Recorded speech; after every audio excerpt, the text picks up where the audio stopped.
निवेदन अतिथिगण से निवेदन की दीप प्रज्वलन के लिए आए और सभ्यता अध्ययन केंद्र के निदेशक श्री रविशंकर जी से निवेदन की दीप प्रज्वलन में अतिथियों के साथ शामिल हों।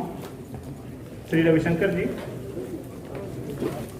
हमारे आज के मुख्य अतिथि परम पूजनीय सरसंघ चालक जी डॉक्टर मोहन भागवत जी, पूर्व मंत्री भारत सरकार डॉक्टर सत्यपाल सिंह जी, प्रोफेसर राजकुमार भाटिया जी और सांसद श्री सुधाकर तुकाराम सिंगारे जी, इन सभी लोगों का साथ देंगे श्री रविशंकर जी। और डॉक्टर सोनिया अनुसुईया, आपसे निवेदन है कि राष्ट्र मंत्र का पाठ कर इस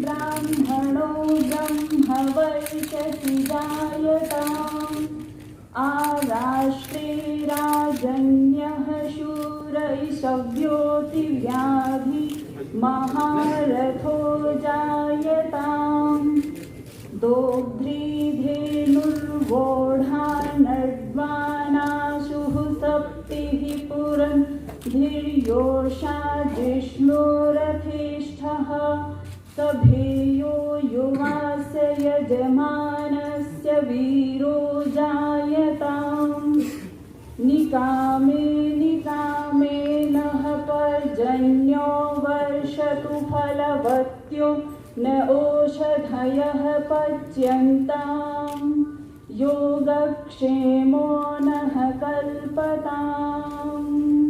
ॐ शान्तिः शान्तिः शान्तिः।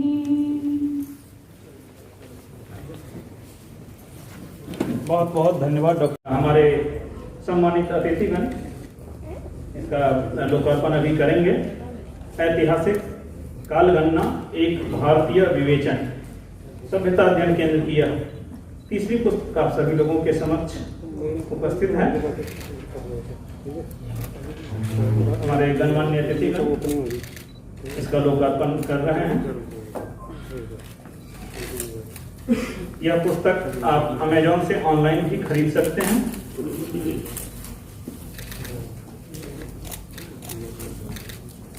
अथवा आप सभ्यता अध्ययन केंद्र के वेबसाइट पर जाकर भी हमें संपर्क कर सकते हैं। वहां हमारे संपर्क सूत्र दिए हुए हैं, ईमेल किसी भी माध्यम से।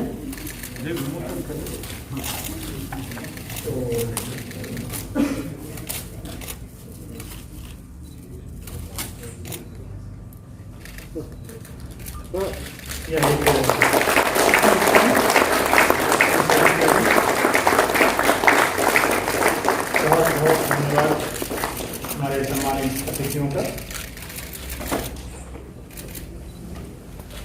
नई दिल्ली के कॉन्स्टिट्यूशन क्लब ऑफ इंडिया में यहाँ पर एक बुक का जो है लोकार्पण किया गया है। मैं आपको बता दूं बुक का नाम क्या है, ऐतिहासिक कालगणना एक भारतीय विवेचन।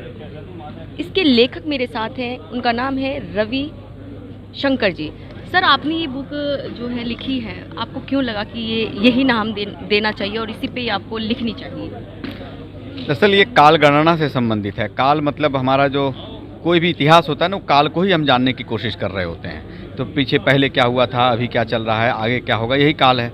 तो पहले क्या हुआ था, तो उस गणना करते हैं हम काल की ना, तो वो इतिहास बनता है। इसलिए ऐतिहासिक काल गणना लिखने की ज़रूरत इसलिए लगी क्योंकि भारतवर्ष का इतिहास ये कुल मिलाकर 5-6 हज़ार साल या 10 हज़ार साल या 15 हज़ार साल में समेटने की कोशिश होती है।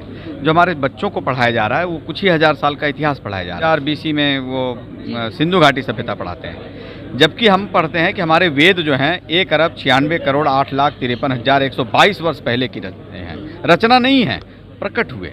अब उन वेदों को छोड़ करके, उतना पुराना काल छोड़ करके हम ये 6,000 साल, 7,000 साल, 1,500 BC में वेद की रचकाल पढ़ाते हैं हम। ये कैसे संभव है? ये इतना मिथ्या पढ़ाई और हमारे बच्चों को पढ़ाना, ये हमें ये तकलीफ की बात है। तो उसको करेक्ट करने के लिए जो मॉडर्न साइंस की जो बाधाएं हैं, उनकी गणना की जो बाधाएं हैं, उसको इसमें समझाने की मैंने कोशिश की। सर, इसमें खास क्या है? जो आपने खास केवल इतना है कि मैंने इसमें जो आधुनिक विज्ञान की बाधा है, जैसे ये भूगर्भ शास्त्री एक जियोलॉजिकल क्रोनोलॉजी मिलती है, और वो जियोलॉजिकल क्रोनोलॉजी हमें ये बताती है कि हिमालय 2 करोड़ साल पहले बना। हम कहते हैं ऐसा कुछ नहीं है।